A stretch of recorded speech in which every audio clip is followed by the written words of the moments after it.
Welcome to my new video. In this video, I'll be breaking down how I make my claps. This is how they sound.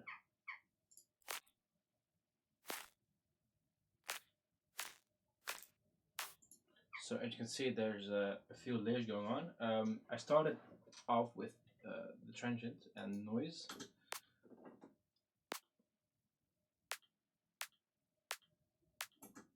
And for these, I started out with an old snare patch that I made.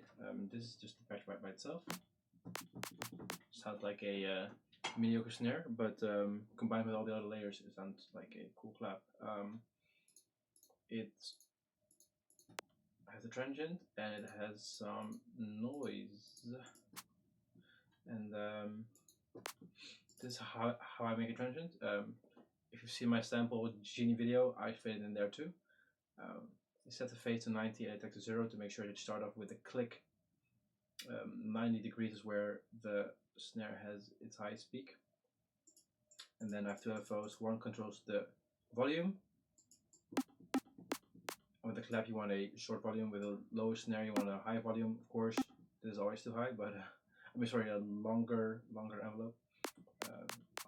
Very short here, and this controls the pitch of the transients, which I do in the Matrix multitune. Nowadays, I do it with this here, but this is an old patch that I just like to use as a basis for claps because I don't know, I just do. Then I have the noise here. It is just noise, stereo noise 50. I'll explain later how to make your own stereo noise and volume, envelope on it, and LFO. An envelope on the low pass and a high pass. So these are just there to clean up the high, harsh frequencies and to clean up the low end because you don't want low end noise really in here too. Then these are sorted together. You can really hear a big difference, and that's the basis of it. This doesn't do much actually. This is just it's just stereo noise. But this came in handy before I used stereo noise in my snares. I used to use mono noise first, and then with this you could add stereo noise. But now that I use stereo noise there, I don't really need this anymore. You can hear it really doesn't do anything. So yeah, don't bother with that. And then I add some noise.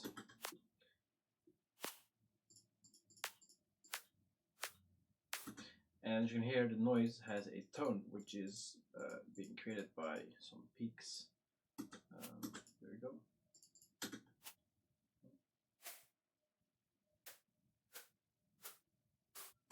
Yeah, and what it does is just like without this,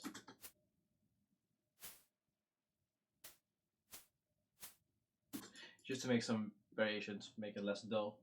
The noise for instance stereo actually, most plugins don't or can't really make stereo noise, but I think Oscillator has the possibility to have 3 noise oscillators. I use 2, and I pan one to the left, one to the right. These noises are not the same, so it doesn't phase way close to mono. I think it should be doing that. I'm not 100% sure. If I'm wrong, then tell me I'm wrong, but it sounds good so far. I haven't had issues with it so far.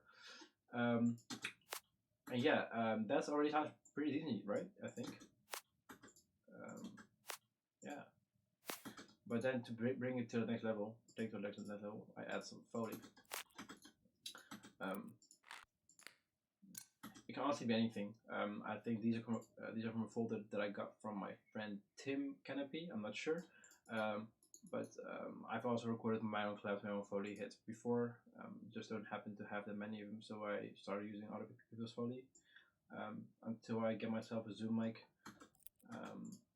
These just add texture, crunch, tone, and they make they make each hit sound a bit more different too. And then what I add, I think the most important thing to add is these real clap samples. So I get some real claps, I pitch them up, or I don't sometimes, but these I did pitch up, and I pan and I process them as you could could probably hear there's some crunch going on. I'll show it later. I make sure that I have a left layer and a right layer, so that the claps become nice and wide.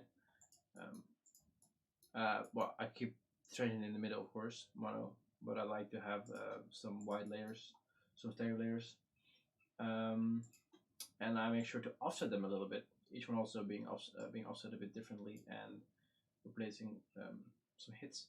And I make sure that the left and the right layer are not the same. Um, if you hear multiple people clap, they're not all gonna clap the same. They're not gonna clap at the same time. So this is being emulated by just timing them slightly off and making sure that they're a bit different. Um, yeah, what I then do is I think it's called rectification. I rectify this as this crunch, and also it shortens tails. If you want a longer tail, then you know, then rectify less. Then let's do this. See, it's already longer, and yeah, and that just makes it short as hell. And then I just EQ it, remove the low end because you don't want the low end in the sides at all. And honestly, that's pretty much all there's to it. It's and once you learn how to make one clap this way, you can just make endless claps. Oh, one thing I forgot to tell you is that I use multiple pitches. Some claps sound better with high transients, some with low transients. Like if I made it to a high, then that's yeah, it's still fine. Also fine, but you know, it sounds different. There's a lot of stuff to do. What I would do is I would just save this file, and then if I want new collabs, I just replace some of the hits. I replace Foley, and then I have some new collabs, so you have like your own template. I will also put these collabs in the July Patreon sample pack. The June one is already done, so I'm not going to put them in there. The June pack has a lot of stuff going on in there. I'm very excited for it. And thanks for watching and thanks for supporting me. And see you in the next video. Peace.